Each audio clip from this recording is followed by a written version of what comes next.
आज हम लोग अध्ययन करेंगे अभिवृत्ति मापनी के बारे में, एटीट्यूड मेजरमेंट के बारे में। तो एटीट्यूड पता है आपको कि किसी भी व्यक्ति वस्तु के प्रति आपका जो दृष्टिकोण होता है उसे हम एटीट्यूड कहते हैं या फिर मनोवृत्ति के नाम से जानते हैं। तो इसका मापन कैसे किया जाता है उसके बारे में सबसे पहले इसका टेक्निक है डायरेक्ट क्वेश्चनिंग टेक्निक, यानी इसमें प्रत्यक्ष प्रश्नावली विधि होती है।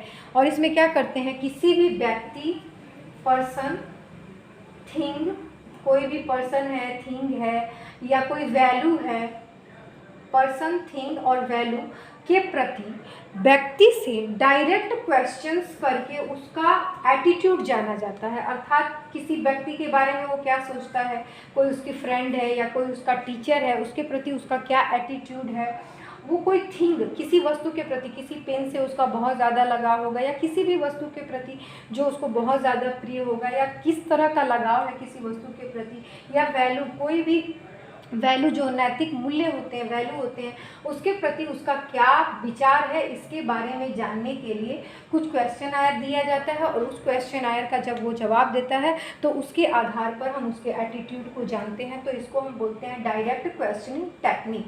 ठीक है, तो याद रखिएगा, किसी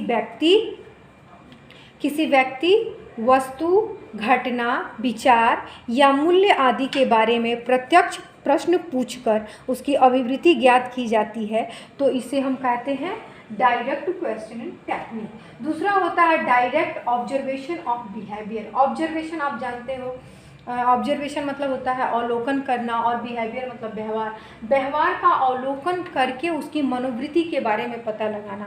इसमें क्या किया जाता है, इसके अंतर्गत प्रत्यक्ष व्यवहार का ऑब्जर्व किया जाता है, निरीक्षण किया जाता है, और यह पता लगाया जाता है कि वह विभिन्न मनोवैज्ञानिक पदार्थों के प्रति किस प्रकार का व्यवहार करता है। ठीक है, और जैसे कि मान लीजिए आपको पता लगाना है कि आपके स्कूल में कोई टीचर कैसे पढ़ाता है, आपके कॉलेज में कोई टीचर कैसे पढ़ाता है, तो वो क्लास में ऑब्जर्व कर सकता है ना। टीचर ऑब्जर्व भी करके पता लगाता है कि किसका ध्यान पढ़ने में लग रहा है, कौन पॉजिटिव एटीट्यूड दे रहा है, कौन नेगेटिव एटीट्यूड दे रहा है, और कौन ऐसा है जिसका कोई फर्क नहीं पड़ रहा। तो इस तरह के टीचर से क्लास में भी स्टूडेंट्स का पता लगा सकते हैं। टीचर के द्वारा स्टूडेंट से डायरेक्ट ऑब्जर्वेशन करके स्टूडेंट्स के बिहेवियर का, उनके एटीट्यूड का पता लगाया जाता है कि किसको पढ़ने में मन लग रहा है और किसका पढ़ने में नहीं मन लग रहा है। तो इसको हम बोलते हैं डायरेक्ट ऑब्जर्वेशन बिहेवियर। तीसरा होता है Likert scale, summative rating scale. Summative rating scale में ये मैंने आपको बताया था, आप याद रखिएगा, रेटिंग स्केल याद कीजिएगा। रेटिंग स्केल में ये फॉर्मूला करके मैंने आपको दिया था, एक बार उसका भी रिवीजन कर लीजिएगा वहाँ पे। याद देखिए, सबसे पहले इन्होंने एक स्केल बनाया था, इसे समेटिव रेटिंग स्केल भी बोला जाता है। इसमें उन्होंने क्या किया था कि जैसे कि संख्या निर्धारित किया था, 0 है, 1 है, 2 है, 3 है, 4 है, और 0 पर है स्ट्रांगली डिसएग्री, मतलब पूर्ण रूप से असहमत। उसके बाद 1 पे है असहमत यानी डिसएग्री, असहमत है। उसके बाद दूसरा पर है अनसर्टेन, मतलब न्यूट्रल है, इसको बोलेंगे न्यूट्रल। 2 पर है न्यूट्रल, तीसरा पर है एग्री, सहमत, और चौथा पर है स्ट्रांगली एग्री, मतलब पूर्ण रूप से सहमत। तो मतलब ऐसे क्वेश्चंस बना के छात्रों को प्रदान किए जाते हैं, और छात्र जो होता है अपना इसमें जिस पे उनको जो पसंद होता है उस पर दे देते हैं। मान लीजिए कोई बच्चा है तो वो अनसर्टेन पे दे दिया, तो इसके बेस पे हम पता कर लेंगे कि उस बच्चा का क्या है, इस चीज़ के प्रति, इस व्यक्ति के प्रति, इस वस्तु के प्रति न्यूट्रल बिहेवियर है, मतलब कि कोई उस पर असर नहीं पड़ रहा है। और अगर कोई स्ट्रांगली एग्री देता है तो पूर्ण रूप से सहमत है, अगर कोई 1 दे देता है, 0 दे देता है तो स्ट्रांगली डिसएग्री है। तो इसके आधार पर ये लिकेट स्केल बनाया जाता है, और इसके आधार पर हम किसी के एटीट्यूड का पता करते हैं कि उनका एटीट्यूड पॉजिटिव है, नेगेटिव है, एग्री है, डिसएग्री है, न्यूट्रल है, अनसर्टेन है, या किस तरह का है। तो इसके बारे में हम लिकर्ट स्केल से पता लगाते हैं। उसके बाद एक थर्स्टन के द्वारा जो एटीट्यूड स्केल दिया गया था, ये भी एक स्केल पे होता है। इस स्केल में क्या करते हैं, इसमें कोई संख्या प्रदान नहीं की जाती है, यहाँ पर न्यूमेरिकल होता है, इसमें नंबर प्रदान किए जाते हैं और नंबर के आधार पे पता करते हैं।